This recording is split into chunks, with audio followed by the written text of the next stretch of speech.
The Equalizer 5 is an upcoming movie. The snow doesn't whisper, it judges. The Equalizer 5 trades city streets for frozen isolation, proving that justice doesn't need noise to be devastating. This time, the threat isn't a loud criminal empire.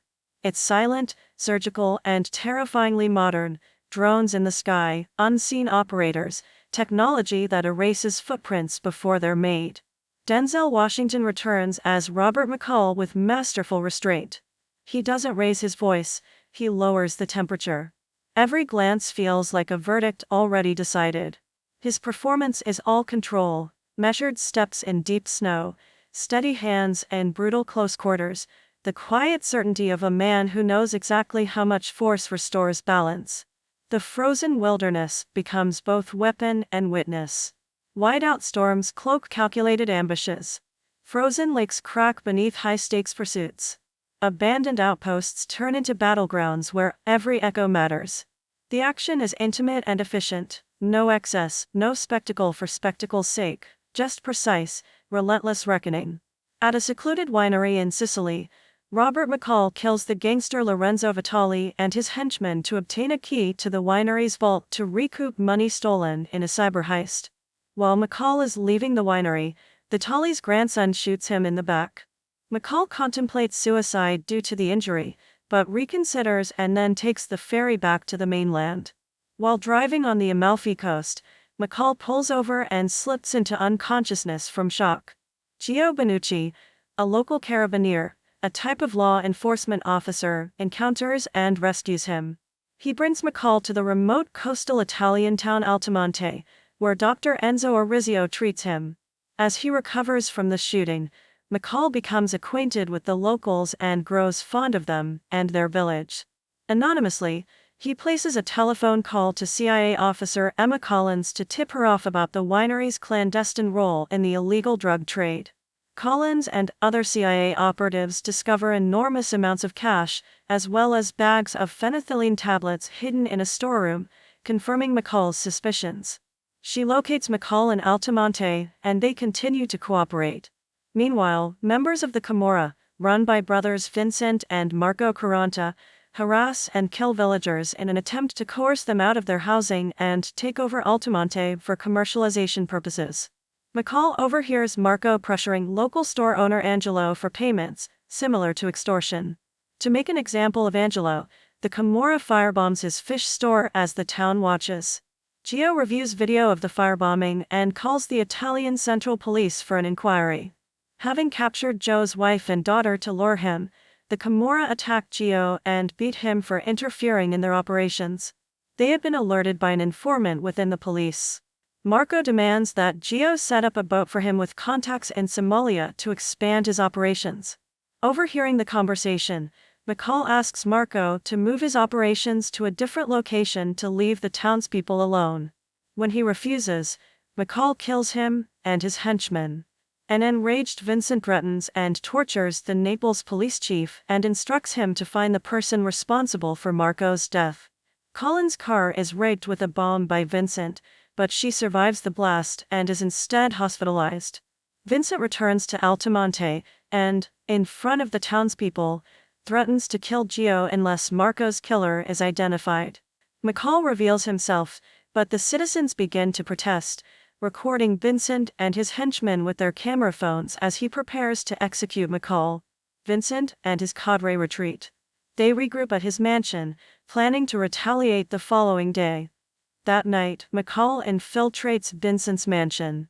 He kills Vincent's bodyguards one by one and administers to Vincent a lethal dose of the drugs Vincent has been selling throughout Europe. Through Collins, McCall transfers cash he had taken from the winery to an elderly couple who had lost that amount when their pension fund was hacked and looted. At CIA headquarters, Collins receives a promotion for her contribution to ending the Altamonte drug trade. She receives a package that contains a book of contacts and a note from McCall. He congratulates her and states that her mother would be proud of her. The note reveals that Collins is the daughter of McCall's late friend and colleague, Susan Plummer.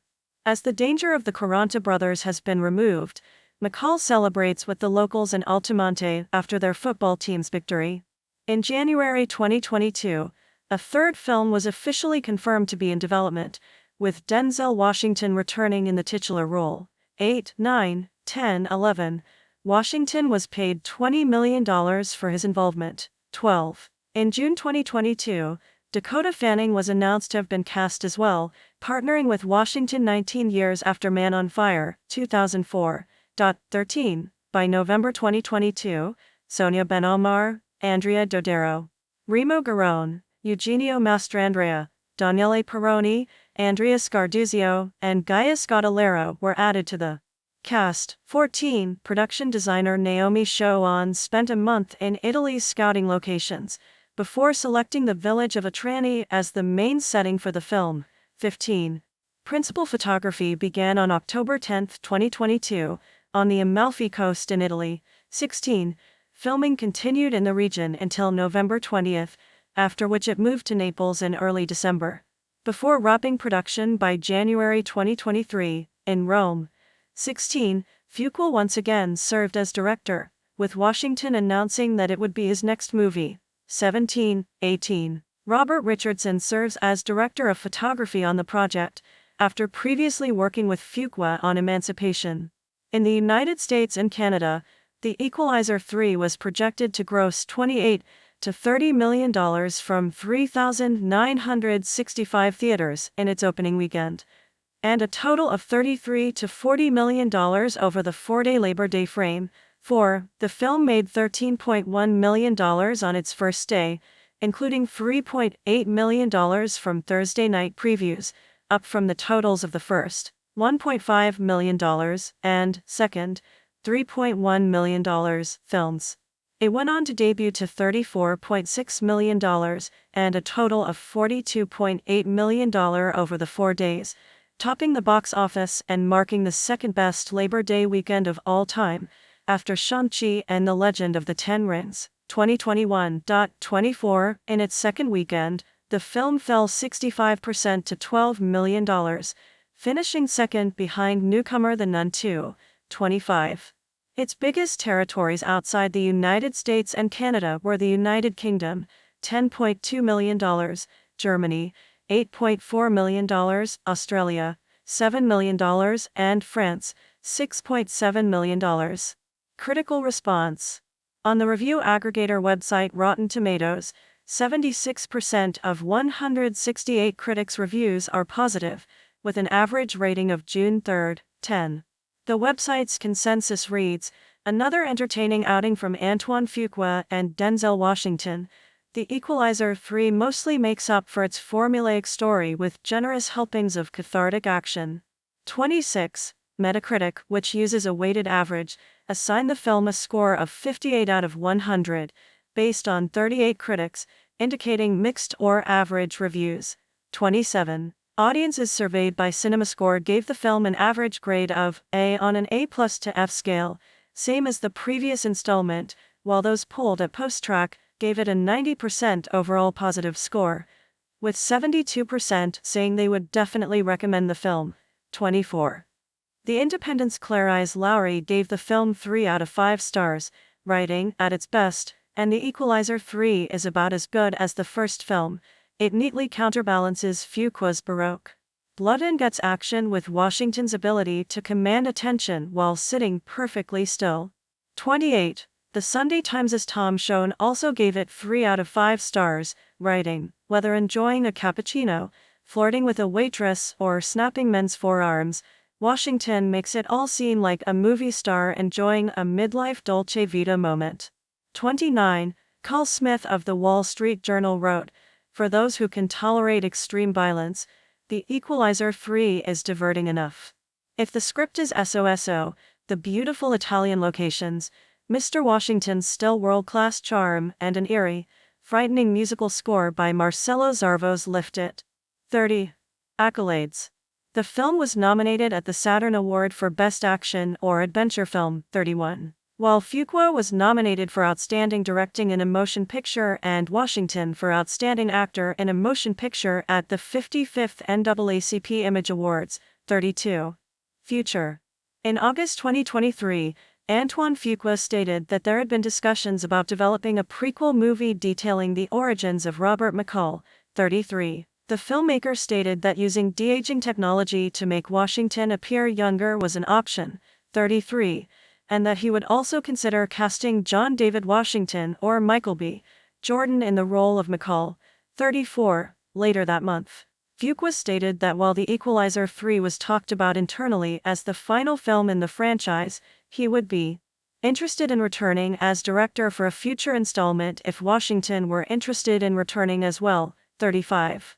Antoine Fuqua /NWN Fuq /Antoine FEWKW, born May 30, 1965, 1-2, is an American director and producer. Known for his work on film, television, and music videos, and for his work in the action and thriller genres, he was originally known as a director of music videos, and made his film debut in 1998 with The Replacement Killers. His critical breakthrough was the 2001 crime thriller Training Day, winning the Black Reel Award for Outstanding Director. His subsequent films include Tears of the Sun, 2003, King Arthur, 2004, Shooter, 2007, Brooklyn's Finest, 2009, Olympus Has Fallen, 2013, Southpaw, 2015, The Magnificent Seven, 2016, and The Equalizer Trilogy, 2014 to 2023, earning with the first one the NAACP Image Award for Outstanding Directing in a Motion Picture. He also directed the critically acclaimed documentaries American Dream / American Nightmare, 2018, What's My Name?, Muhammad Ali, 2019, and the 2022 Hulu documentary series Legacy, the true story of the LA Lakers, for which he won the Sports Emmy Awards for Outstanding Documentary Series. 3. Early life and education. Fuqua was born in Pittsburgh to Carlos and Mary Fuqua. He graduated from Taylor Aldredus High School in 1983. 4. Before turning to filmmaking and music videos, Fuqua studied electrical engineering, with the hope of going on to fly jets in the military. 5. Fuqua pays tribute to screenwriter Shinobu Hashimoto, a frequent collaborator of Akira Kurosawa's, saying his writing affected a boy from Pittsburgh living in the ghetto. Shinobu Hashimoto's writing was so beautiful and poetic and powerful and heartbreaking. It was all about justice, it was all about sacrifice, and it made me want to be one of those guys. I came from a rough area, and I had my own version of watching poor people getting pushed down. Whoever the person was who had the power, they would come in and take from other people. 6. Fuqua later said that his experience of violence shaped his adolescence and played a role in his eventual choice of career. My first big break was when I got shot when I was 15. It changed my life and it made me not hang out in the streets as much and go to the movies more. Those sort of things are wake-up calls to have a better appreciation for life and a better appreciation for the people around you. From that moment in my life, I put all my energy into what I believed in, and at that time it was playing basketball and sports. That led me to a scholarship. After that, a professor said that I should take an art class. I fell in love with an artist by the name of Caravaggio. 7. Career. Fuqua began his career directing music videos for popular artists such as Toni Braxton, Stevie Wonder, and Prince. He directed Michelle Pfeiffer in the video Gangsta's Paradise by Coolio, which was used to promote Jerry Bruckheimer's successful film Dangerous Minds. The movie became a big hit, and Jerry Bruckheimer was kind enough to give me a lot of credit for it, because they used my music video. The irony was people thought I was the new French film director. No one had any idea I was this guy from Pittsburgh, Pennsylvania. So I used to walk in the room and people would literally ask me to get coffee. And I would say, no, I'm the director, and I loved watching their faces. That was fun. 7. From 1998 onwards, Fuqua began working primarily as a feature film director. In a tribute article for Time magazine, Fuqua expressed his early respect for Kurosawa as a filmmaker, and how Kurosawa influenced his own perspective on filmmaking, stating, "Screenwriter Hashimoto's working with Akira Kurosawa and Hideo Oguni was so beautiful and poetic and powerful and heartbreaking. It was all about justice, it was all about sacrifice, and it made me want to be one of those guys." 6. His first feature films were the John Woo-produced action film The Replacement Killers, 1998, starring Chow Yun-fat, and the action comedy Bait, 2000, starring Jamie Foxx. He then directed the crime thriller Training Day 2001, for which star Denzel Washington won an Academy Award for Best Actor. His next films were the action war drama Tears of the Sun 2003, the Arthurian legend film King Arthur 2004, the conspiracy action thriller Shooter 2007, the crime film Brooklyn's Finest 2009, and the action thrillers Olympus Has Fallen 2013, and The Equalizer 2014, the latter of which again pairs Fuqua with Denzel Washington. In 2011, he directed CIA procedural Fox pilot Exit Strategy starring Ethan Hawke, 8-9, Fuqua at the 2016 Toronto International Film Festival. He co-created the comic book miniseries After Dark with Wesley Snipes, which was written by Peter Milligan and illustrated by Jeff Nentrut, 10. He was slated to direct Tupac Shakur's official biopic, 11. But the project was postponed to allow Fuqua to direct rapper Eminem's second feature film, Southpaw 2015. 12. Eminem later left Southpaw to focus on his music, 13, and was replaced with Jake Gyllenhaal, 14. Fuqua's 2016 film, The Magnificent Seven, was a remake of the classic 1960 Western of the same name, which itself was an American remake of Kurosawa's 1954 film, Seven Samurai. Denzel Washington plays the lead role of Sam Chisholm, 15. In early 2018, Fuqua worked as one of the executive producers on the Fox medical drama series The Resident. In the summer of 2018, his thriller sequel The Equalizer 2, 2018, was released with Denzel Washington returning in the main role. In June 2021, Fuqua's sci-fi film Infinite, starring Mark Wahlberg and Chiwetel Ejiofor, was released. In 2021, Fuqua and actor Will Smith announced that their upcoming film, Emancipation, would not be filmed in Georgia because of the recent passage of Georgia's new voting law. Smith and Fuqua released a joint statement: "We cannot in good conscience provide economic support to a government that enacts regressive voting laws that are designed to restrict voter access." 16. On December 3, 2021, he signed a first-look deal with Netflix and renamed his production company from Fuqua Films to Hill District Media. 17. He later signed an overall television deal with Paramount Television Studios and NTV Entertainment Studios. 18. In 2023, it was announced that Fuqua would be producing a television miniseries based on the life of Shaka. 19. In January 2023, Fuqua announced his next film project would be Michael, a biographical film about Michael Jackson, starring Jackson's nephew Jaffer Jackson and being produced by Graham King. 2021.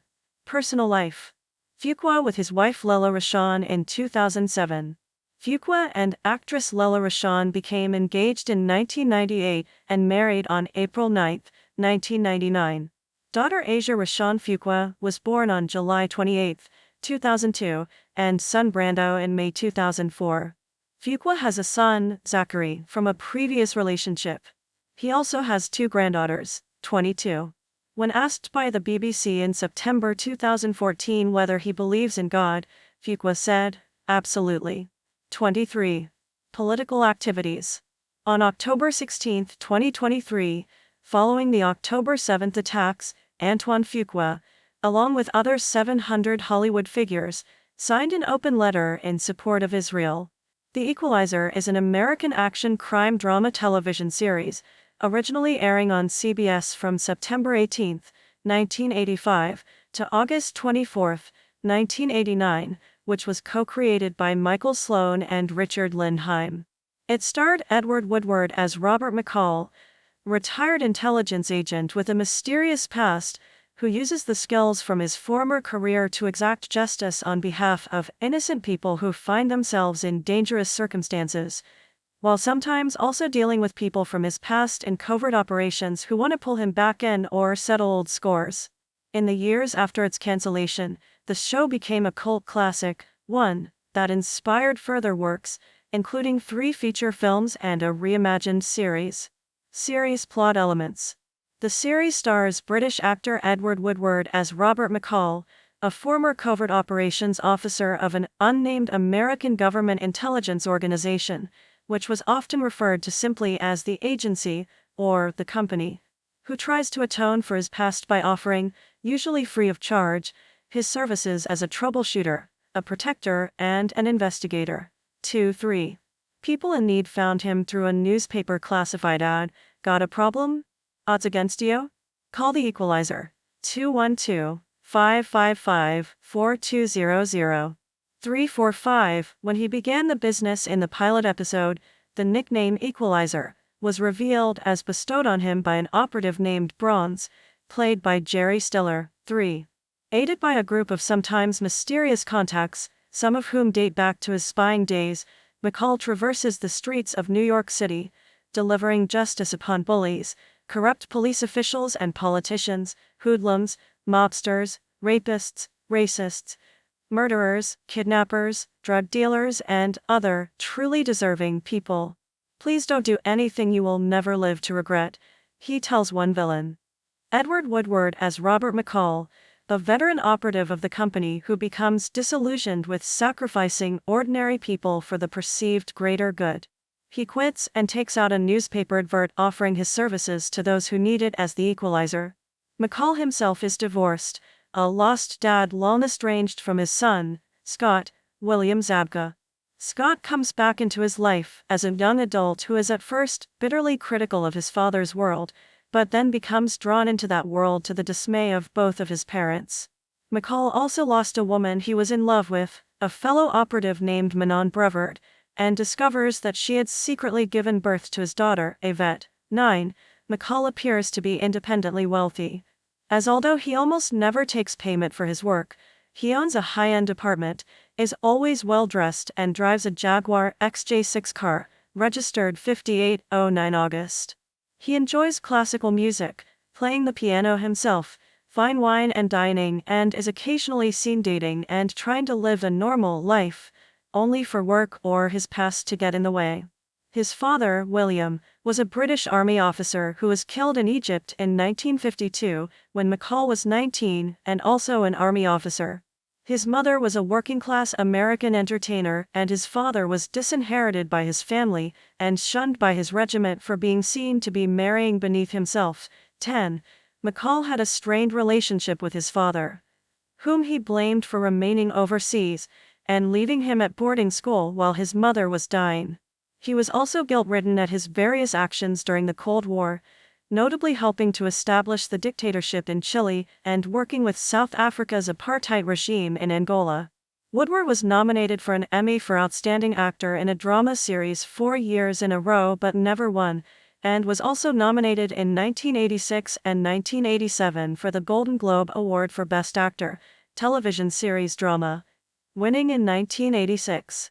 Keith Sarabachka as Mickey Kosmayer, also starring, 56 episodes. Mickey is short for Michael. 11. He is introduced in the second episode of the series, China Rain. 12. McCall has to call in a marker with control to enlist Mickey, after trading for McCall's notes and contacts on a company operation. McCall finds him pure fishing. Nicky likes the idea of an equalizer, and McCall needs some wacko who's willing to stick his finger in the fan. So, who we helpin'? 12. He was a Navy SEAL, who was thrown in the brig for a crime he did not commit, until McCall cleared him and recommended he join the company. 13. He is often utilized to surveil suspects and protect clients and witnesses. Always laconic, he is from Houston, Texas, of Polish/American origin, and served in Cambodia during the Vietnam War, claiming to have stayed awake during one mission for 96 hours straight. He enjoys fishing in his free time, is a fan of the Knicks basketball team and bubblegum, and builds models out of matchsticks.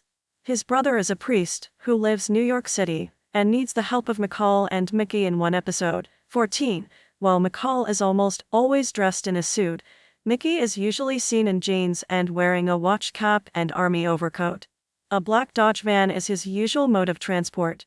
Recurring. Robert Lansing as Control, 29 episodes. A contemporary of McCall's in the company who has risen to a senior rank, he and McCall are usually friendly, although at times Control's focus on the mission causes friction with McCall's desire to avoid collateral damage. Although McCall does not always agree with Control's methods, he usually helps his old friend when younger, and even more ruthless agents try to force him out. For his part, Control allows McCall to utilize company men like Mickey, Jimmy, and Sterno provided they are not on assignment. Known for his trademark bow ties. Mark Margolis as Jimmy, 16 episodes. Another company veteran, Jimmy is an expert in surveillance, and McCall brings him in when high-tech bugs, wiretaps, tranquilizer guns, and such are required. He almost always has a story about his ex-wife to tell McCall, starting with his first appearance early in Season 1, in Lady Cop. Commenting on his marital/financial trouble, "I'm going through a divorce. When she gets done with me, nothing left but a grease spot. So, he welcomes the work. You got anything else, you let me know." 15. Abandoned by his father at age 6, Jimmy is part of the Big Brother organization, mentoring troubled children. 16. William Zabka as Scott McCall, 12 episodes. McCall's estranged son when the series begins. Their growing relationship is one of the recurring themes throughout the series. Scott is an accomplished musician, but is drawn more and more deeply into his father's world as the series progresses. Scott also knows of the kinship between himself, Yvette, and their father, although McCall has sworn him to secrecy. In Season 2, Scott meets and later dates Jenny Morrow, played by Lori Loughlin. Chad Redding as Sergeant Alice Shepard, 10 episodes. An NYPD detective in the second, 17, through fourth seasons, 18, who often assists McCall, recognizing that he can take action where she cannot. Shepard proves to be a versatile asset who McCall first meets at Juvenile Division, 17, but later transfers to Intelligence Division, 19, after her unit is disbanded. 20, she is temporarily attached to the Organized Crime Task Force. 21, she also liaises with colleagues from the Gang Task Force. 22, Redding appears 10 times as Shepard, and once previously as Beth Mackey. 23, in Season 1 before her new role. Richard Jordan as Harley Gage, 10 episodes. Another disillusioned company veteran, Gage was brought in by Richard Dyson, played by Robert McCall, to track down McCall when he goes missing in Mission McCall. Gage ends up staying on and helping McCall with clients throughout Season 3. This was done to lighten the load on Woodward after he suffered a heart attack. 33. Although Keith Sarabachka was featured in only 4 of the episodes with Jordan. Maureen Anderman as Pete O'Flynn, 8 episodes. The widow of McCall's former colleague and a former operative herself, she owns O'Flynn's bar and restaurant that McCall and Mickey frequent, and she occasionally helps with their missions. She is introduced in the Season 3 episode, Christmas Presents, 30, and appears 6 more times in Season 3. Her last episode is the Season 4 premiere, The Last Campaign. 40. Anderman had previously appeared as Eleanor Griffith. 41, in Season 1 before her new role. Joe Morton as Carter Brock, 3 episodes. Brocky, as McCall calls him, is a Vietnam veteran and explosives expert who is introduced in Season 4, The Sins of Our Fathers, and McCall is not pleased with the type of people he is working for. Brock returns in Time Present, Time Past 66, and is last seen in the final series episode, Suicide Squad. 67. Morton had previously appeared as the villain Slate 68, at the end of Season 2, before his new role. Ray Baker as Dana Cauldron, 3 episodes. An agent of the company who occasionally aids McCall in his investigations. Jovial, generous and good-hearted, he is nonetheless an expert in the seedier side of New York life, with a comprehensive knowledge of the city's sex industry. Dana is introduced in The Lockbox to save a teenage girl from trafficking. 41. In Desperately, he helps identify a hitman. 69. His last appearances is in Dead Drop as part of a team McCall uses to track suspects. 49. Earl Hindman as Lieutenant Elmer, 3 episodes. An NYPD detective at the 74th Precinct, 70, in the 2nd season. Starting with a brief appearance in the premiere episode Prelude, 55, his next appearances is in The Cup, 14, and last in Cold Black Soul. 70. Hindman had previously appeared as Finley in Breakpoint, 71, in Season 1 before his new role. Austin Pendleton as Jonah, 3 episodes. A computer expert who helps McCall in seasons 2 and 4, 47, 72, 73. In season 3, Jonah hacks Ma Bell off-screen. Pendleton does not actually appear in the episode. 74. A.L. Shepard as Detective Kelly, 3 episodes. An NYPD detective in the 4th season.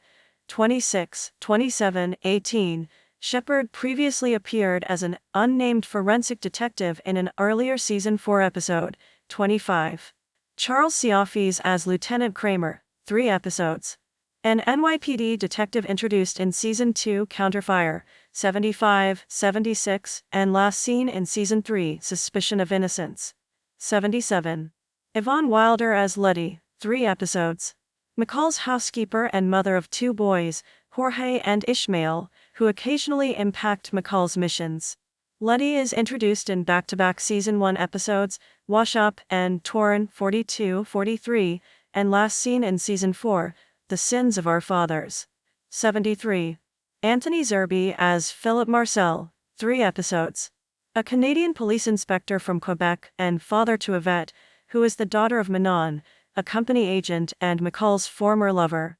Philip is introduced in Memories of Manon, 62, 63, and is last seen in season 3, The Mystery of Manon, Part 1. 9. Maurice Hines as Billy Bump, 2 episodes.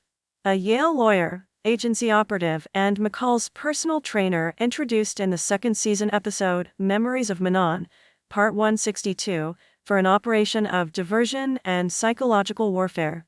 His last appearance is in season 3 Shadow Play. 20.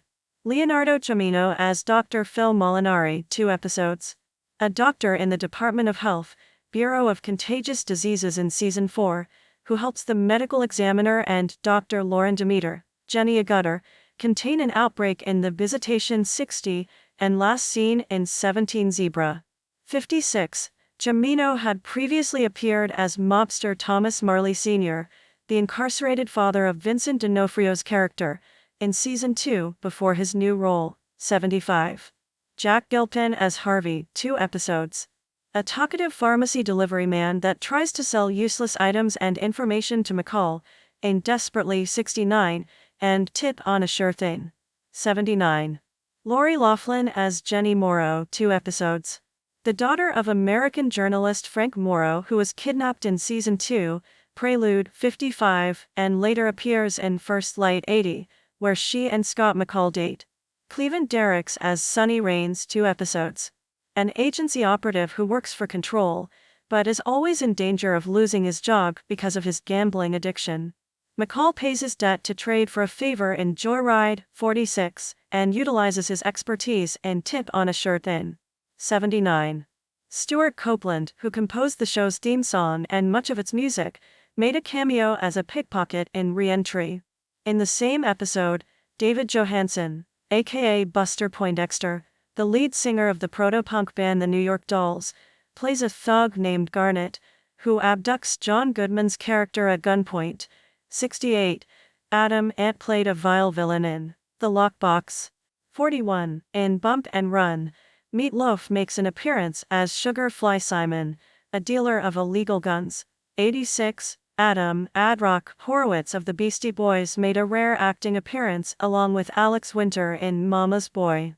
54. Singer Vitamin C, who is credited under her real name Colleen Ann Fitzpatrick, appears as a hostage in Last Call 37, and as a singer in 18 with a Bullet, who performs despite being manipulated by her dangerous manager, played by Bruce Payne. 87. In Nocturne, the rhythm and blues singing duo, Ashford and Simpson performed their 1986 number 4 hit single, Count Your Blessings, from their Real Love album. The United States Marine Corps, USMC, also referred to as the United States Marines or simply the Marines, is the naval infantry service branch of the United States Armed Forces. It is responsible for conducting expeditionary and amphibious warfare 11, through combined arms, implementing its own infantry, artillery, aerial, and special operations forces.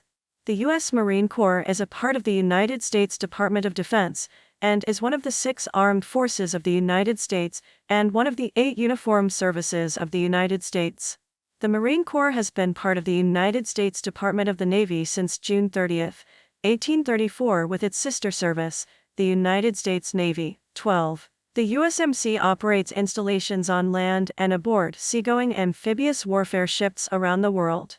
Several of the Marines' tactical aviation squadrons, primarily Marine Fighter Attack Squadrons, are embedded in Navy carrier air wings and operate from aircraft carriers. 13. These comprise the bulk of the U.S. military's V/SDL aircraft, with 313 V-22 Ospreys, 183 F-35B Lightning IIs, and 78 AV-8B Harrier IIs as of 2025. 14.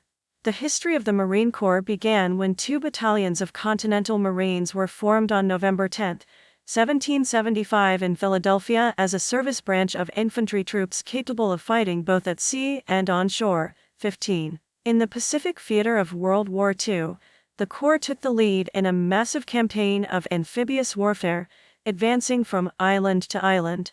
16, 17, 18, as of December 2024. The USMC has around 169,000 active duty members, 19, and some 33,000 personnel in reserve. 20. Mission.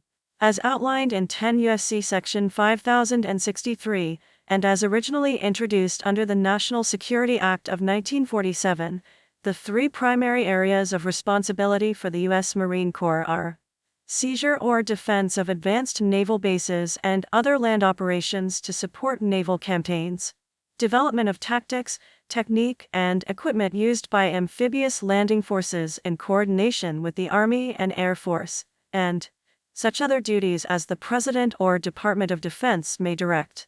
This last clause derives from similar language in the Congressional Acts for the Better Organization of the Marine Corps of 1834 and Establishing and Organizing a Marine Corps of 1798. In 1951, the House of Representatives Armed Services Committee called the clause one of the most important statutory and traditional functions of the Marine Corps. It noted that the Marine Corps has more often than not performed actions of a non-naval nature, including its famous actions in Tripoli, the War of 1812, Chapultepec, and numerous counterinsurgency and occupational duties, such as those in Central America, World War I, and the Korean War. While these actions are not accurately described as support of naval campaigns nor as amphibious warfare, their common thread is that they are of an expeditionary nature, using the mobility of the Navy to provide timely intervention in foreign affairs on behalf of American interests. 21. The Marine Band, dubbed the President's Own by John Adams, provides music for state functions at the White House. 22. Marines from ceremonial companies A and B, quartered in Marine Barracks, Washington, D.C., guard presidential retreats, including Camp David. The Marines of the Executive Flight Detachment of HMX 1 provide helicopter transport to the President and Vice President, with the radio call signs Marine 1 and Marine 2, respectively. 23. The Executive Flight Detachment also provides helicopter transport to cabinet members and other VIPs. The Marine Security Guard of the Marine Embassy Security Command provides security for American embassies, legations, and consulates at more than 140 posts worldwide. 24. The relationship between the Department of State and the U.S. Marine Corps is nearly as old as the Corps itself. For over 200 years, Marines have served at the request of Secretaries of State. After World War II, an alert, disciplined force was needed to protect American embassies, consulates, and legations throughout the world.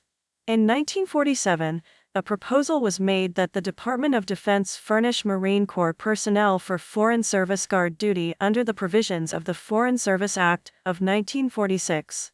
A formal memorandum of agreement was signed between the Department of State and the Secretary of the Navy in December 1948, and 83 Marines were deployed to overseas missions. During the first year of the program, 36 detachments were deployed worldwide. 25. Historical mission. The Marine Corps was founded to serve as an infantry unit aboard naval vessels. Marines were responsible for the security of the ship and its crew by conducting offensive and defensive combat during boarding actions and defending the ship's officers from mutiny, to the latter end. Their quarters on the ship were often strategically positioned between the officers' quarters and the rest of the vessel. Continental Marines crewed raiding parties, both at sea and ashore. America's first amphibious assault landing occurred early in the Revolutionary War, on March 3, 1776, as the Marines gained control of Fort Montague and Fort Nassau, a British ammunition depot and naval port in New Providence, the Bahamas. The role of the Marine Corps has expanded significantly since then.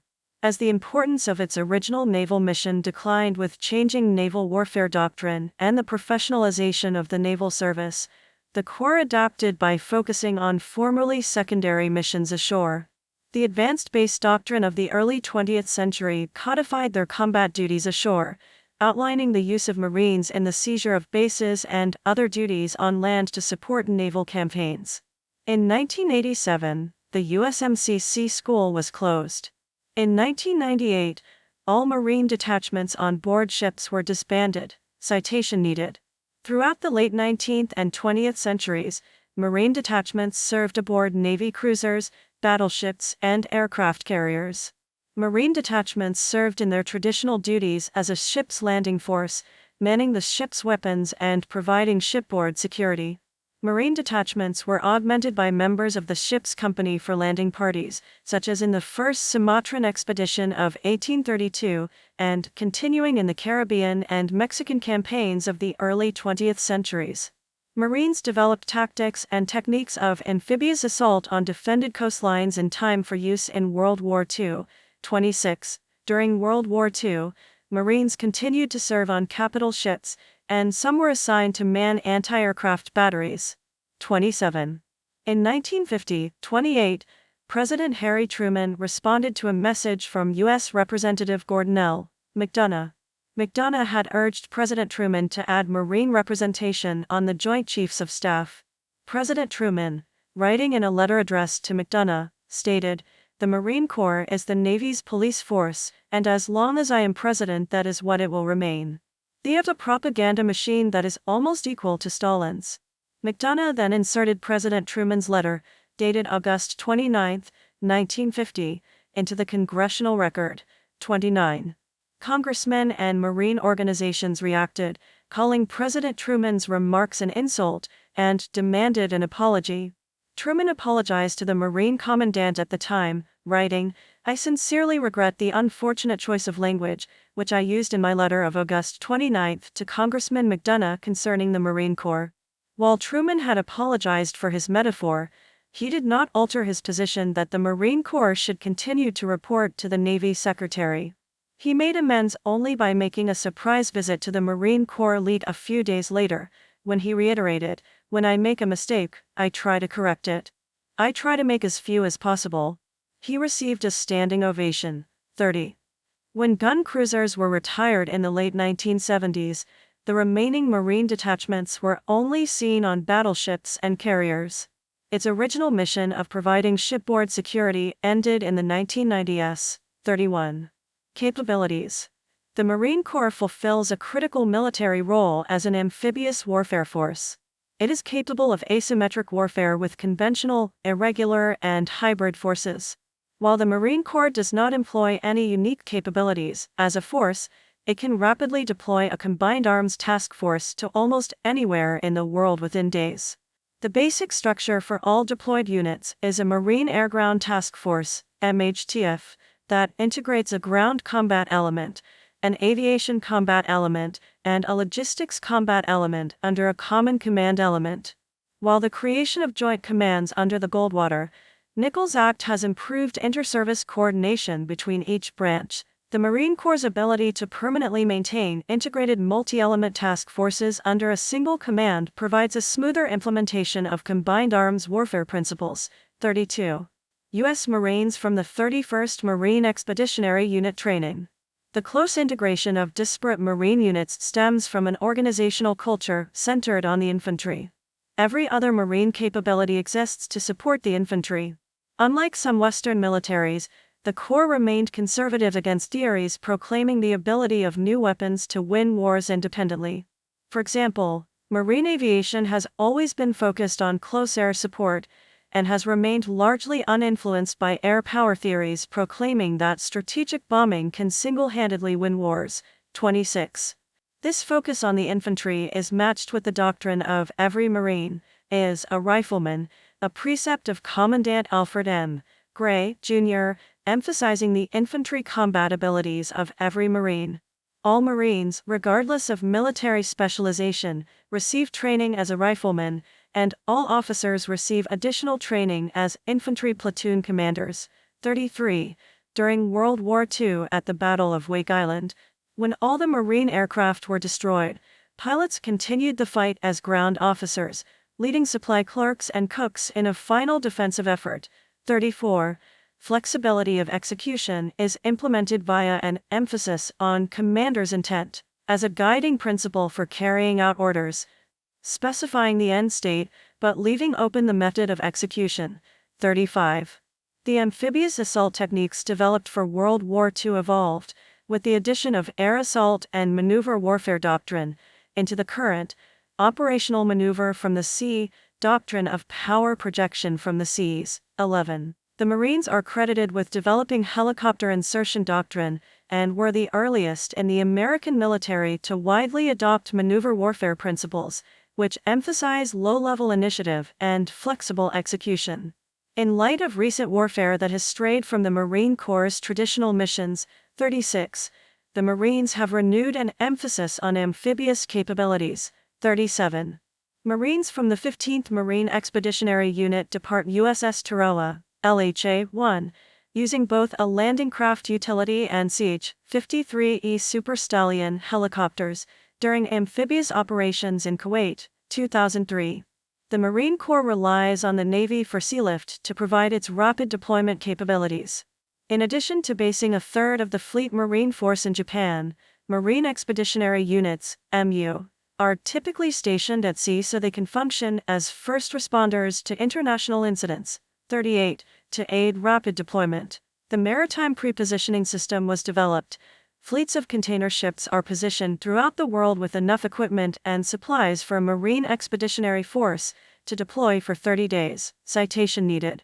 Doctrine. Two small manuals published in the 1930s established USMC doctrine in two areas. The Small Wars Manual laid the framework for Marine counterinsurgency operations from Vietnam to Iraq and Afghanistan. The Tentative Landing Operations Manual established the doctrine for the amphibious operations of World War II. Operational Maneuver from the Sea was the doctrine of power projection in 2006. 11. History. Main article: History of the United States Marine Corps. Foundation and American Revolutionary War. Major Samuel Nicholas, first Commandant of the Marine Corps, was nominated to lead the Continental Marines by John Adams in November 1775. The United States Marine Corps traces its roots to the Continental Marines of the American Revolutionary War, formed by Captain Samuel Nicholas by a resolution of the Second Continental Congress on November 10, 1775, to raise 2 battalions of Marines. 39. This date is celebrated as the birthday of the Marine Corps. Nicholas was nominated to lead the Marines by John Adams. 40. By December 1775, Nicholas raised 1 battalion of 300 men by recruitment in his home city of Philadelphia. 39-41. In January 1776, the Marines went to sea under the command of Commodore Isaac Hopkins and in March undertook their first amphibious landing, the Battle of Nassau in the Bahamas, occupying the British port of Nassau for 2 weeks.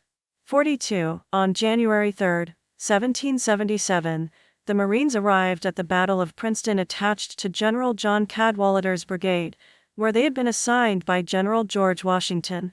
By December 1776, Washington was retreating through New Jersey and, needing veteran soldiers, ordered Nicholas and the Marines to attach themselves to the Continental Army. The Battle of Princeton, where the Marines along with Cadwalader's brigade were personally rallied by Washington, was the first land combat engagement of the Marines, An estimated 130 Marines were present at the battle, 42. At the end of the American Revolution, both the Continental Navy and Continental Marines were disbanded in April 1783. The institution was resurrected on July 11, 1798. In preparation for the quasi-war with France, Congress created the United States Marine Corps. 1. Marines had been enlisted by the War Department as early as August 1797-43 for service in the newly built frigates authorized by the Congressional Act to provide a naval armament of 18 March 1794, 44, which specified the numbers of Marines to recruit for each frigate, 45. The Marines' most famous action of this period occurred during the First Barbary War, 1801-1805, against the Barbary pirates, 46. When William Eaton and First Lieutenant Presley O'Bannon led 8 Marines and 500 mercenaries in an effort to capture Tripoli. Though they only reached Derna, the action at Tripoli has been immortalized in the Marines' Hymn, 47, and the Mameluke sword carried by Marine officers, 48. War of 1812 and afterward. British and U.S. troops garrisoned aboard Hornet and Penguin, exchanging small arms musket fire with Tristan da Cunha in the background during the final engagement between British and U.S. forces in the War of 1812.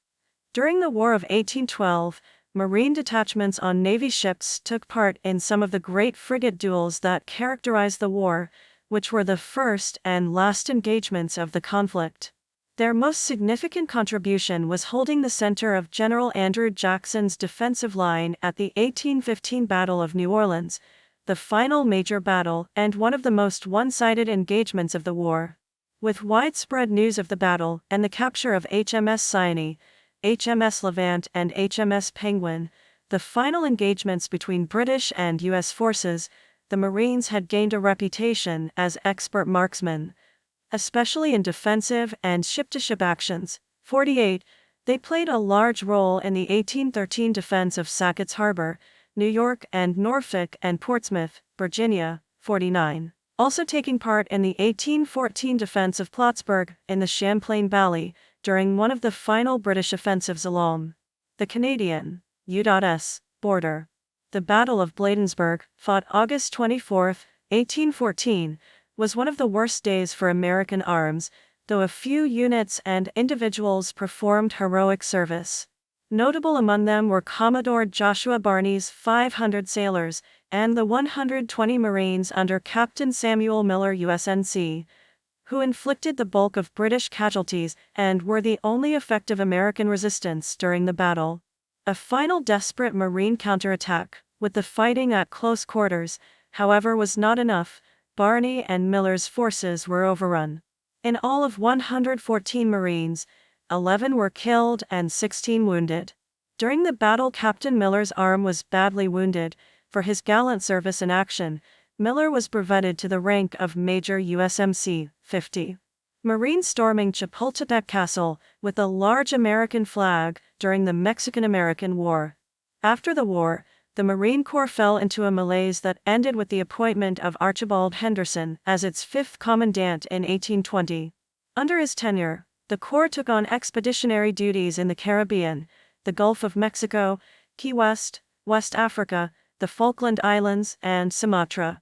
Commandant Henderson is credited with thwarting President Jackson's attempts to combine and integrate the Marine Corps with the Army. 48. Instead, Congress passed the Act for the Better Organization of the Marine Corps in 1834, stipulating that the Corps was part of the Department of the Navy as a sister service to the Navy. 51.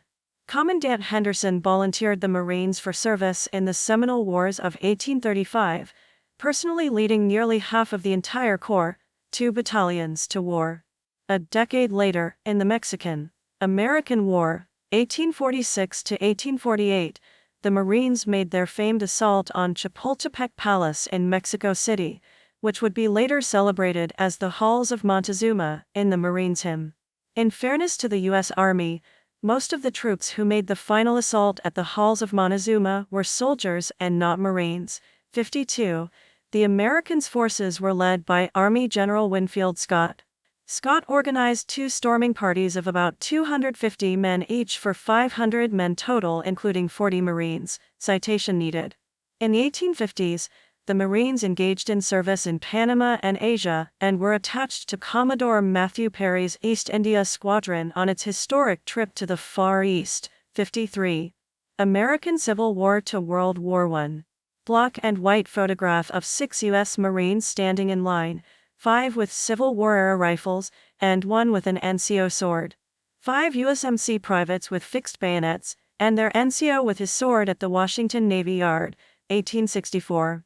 The Marine Corps played a small role in the Civil War, 1861 to 1865. Their most prominent task was blockade duty. As more and more states seceded from the Union, about a third of the Marine Corps' officers left the United States to join the Confederacy and form the Confederate States Marine Corps, which ultimately played little part in the war. The battalion of recruits formed for the First Battle of Bull Run performed poorly, retreating with the rest of the Union forces. 38. Blockade duty included sea-based amphibious operations to secure forward bases. In early November 1861, a group of sailors and Marines landed in the towns of Port Royal and Beaufort, South Carolina. A few days later, that task force captured nearby Hilton Head Island. A couple of weeks later, a reconnaissance in force group captured Tybee Island. This is where the Union set up the artillery barrage to bombard Fort Pulaski. 54. In April and May 1862, Marines participated in the capture and occupation of New Orleans and the occupation of Baton Rouge, Louisiana. 55. Key events in the war that helped secure Union control of the lower Mississippi River Basin and denied the Confederacy a major port and naval base on the Gulf Coast. Citation needed. The remainder of the 19th century was marked by declining strength and introspection about the mission of the Marine Corps. The Navy's transition from sail to steam put into question the need for Marines on naval ships. Meanwhile, Marines served as a convenient resource for interventions and landings to protect American interests overseas. The Marine Corps was involved in over 28 separate interventions in the 30 years from the end of the American Civil War to the end of the 19th century. 56. They were called upon to stem political and labor unrest within the United States. 57. Under Commandant Jacob Zeiland's tenure, Marine customs and traditions took shape. The Corps adopted the Marine Corps emblem on November 19, 1868. It was during this time that the Marines' hymn was first heard. Around 1883, the Marines adopted their current motto, Semper Fidelis, always faithful. 48. John Philip Sousa, the musician and composer, enlisted as a Marine apprentice at age 13. Serving from 1867 until 1872, and again from 1880 to 1892 as the leader of the Marine Band. 58. During the Spanish-American War, 1898, Marines led American forces ashore in the Philippines, Cuba, and Puerto Rico, demonstrating their readiness for deployment. A Marine contingent also participated in the capture of Guam during the war. At Guantanamo Bay, Cuba, the Marines seized an advanced naval base that remains in use today. Between 1899 and 1916, the Marine Corps continued its record of participation in foreign expeditions, including the Philippine-American War, the Boxer Rebellion in China, Panama, the Cuban pacifications, the Perdicaris Incident in Morocco, Veracruz, Santo Domingo, and the Banana Wars in Haiti and Nicaragua. Wink with a frown. Citation needed. The experiences gained in counterinsurgency and guerrilla operations during this period were consolidated into the Small Wars Manual. 59. Better source needed. World War I. Monochromatic artwork of Marines fighting Germans in a forest. George Scott, American Marines in Belleauwood, 1918. During World War I, Marines served as a part of the American Expeditionary Force under General John J. Pershing when America entered into the war on April 6, 1917. The Marine Corps had a deep pool of officers and non-commissioned officers with battle experience and thus experienced a large expansion. The U.S. Marine Corps entered the war with 511 officers and 13,214 enlisted personnel, and by November 11, 1918 had reached a strength of 2,400 officers and 70,000 enlisted. 60. African Americans were entirely excluded from the Marine Corps during this conflict. 61. Afa Mae Johnson was the first woman to enlist in the Marines. She joined the Marine Corps Reserve in 1918 during World War I, officially becoming the first female Marine. 62. From then until the end of the war, 305 women enlisted in the Corps. 63. During the Battle of Belleau Wood in 1918, Marine Corps lore states that Germans had nicknamed the Marines Teufelhunden, meaning devil dogs, for their reputation as shock troops and marksmen at ranges up to 900 meters. 64. However, this nickname, first used by the Marines themselves, according to the United States Marine Corps History Division, predated Belleau Wood in print by 6 weeks. 65, and was likely an invention of an American war correspondent. 66. Nevertheless, the nickname has endured. 65. Between the World Wars, United States Postal Service employees were killed and wounded in 1920 and 1921 during theft of money from the mail. President Warren G. Harding detailed a Marine Corps mail guard of approximately 53 officers and 2,200 enlisted men to guard post offices and ride on mail trucks and trains from November 1921 until the frequency of robberies was significantly reduced in March 1922. Robbery of the Elizabeth, New Jersey, postal facility on October 14, 1926 caused President Calvin Coolidge to reconstitute a mail guard of 2,500 Marines under the command of General Smedley Butler to again discourage robbers. 67. Between the World Wars, the Marine Corps was headed by Commandant John A. Lejeune, and, under his leadership, the Corps studied and developed amphibious techniques that would be of great use in World War II. Many officers, including Lieutenant Colonel Earl Hancock, Pete Ellis, foresaw a war in the Pacific with Japan and undertook preparations for such a conflict. Through 1941, as the prospect of war grew, the Corps pushed urgently for joint amphibious exercises with the Army and acquired amphibious equipment that would prove of great use in the upcoming conflict. In World War II, the Marines performed a central role in the Pacific War, along with the U.S. Army. The battles of Guadalcanal, Bougainville, Tarawa, Guam, Tinian, Cape Gloucester, Saipan, Peleliu, Iwo Jima, and Okinawa saw fierce fighting between Marines and the Imperial Japanese Army. Some 600,000 Americans served in the U.S. Marine Corps in World War II. 69. The Battle of Iwo Jima, which began on February 19, 1945, was arguably the most famous Marine engagement of the war. The Japanese had learned from their defeats in the Marianas Campaign and prepared many fortified positions on the island, including pillboxes and network of tunnels. The Japanese put up fierce resistance, but American forces reached the summit of Mount Suribachi on February 23. The mission was accomplished with high losses of 26,000 American casualties and 22,000 Japanese. 70. The Marines played a comparatively minor role in the European theater. Nonetheless, they did continue to provide security detachments to U.S. embassies and ships, contributed personnel to small special ops teams dropped into Nazi-occupied Europe as part of Office of Strategic Services, OSS, the precursor to the CIA missions, and acted as staff planners and trainers for U.S. Army amphibious operations, including the Normandy land-ins. By the end of the war, the Corps had expanded from 2 brigades to 6 divisions, 5 air wings, and supporting troops, totaling about 485,000 Marines. In addition, 20 defense battalions and a parachute battalion were raised. 73. Nearly 87,000 Marines were casualties during World War II, including nearly 20,000 killed, and 82 were awarded the Medal of Honor. 74. Color photo of the Marine Corps War Memorial, a bronze statue of 6 Marines raising a U.S. flag, attached onto a Japanese pipe atop Mount Suribachi. Photograph of the Marine Corps War Memorial, which depicts the second U.S. flag raising atop Mount Suribachi, on Iwo Jima. The memorial is modeled on Joe Rosenthal's famous Raising the Flag on Iwo Jima. In 1942, The Navy Seabees were created with the Marine Corps providing their organization and military training. Many Seabee units were issued the USMC standard issue and were redesignated Marine. Despite the Marine Corps giving them their military organization and military training, issuing them uniforms and redesignating their units, the Seabees remained Navy. C. 75-76, USMC historian Gordon L. Rotman writes that one of the Navy's biggest contributions to the Marine Corps during World War II was the creation of the Seabees. 77.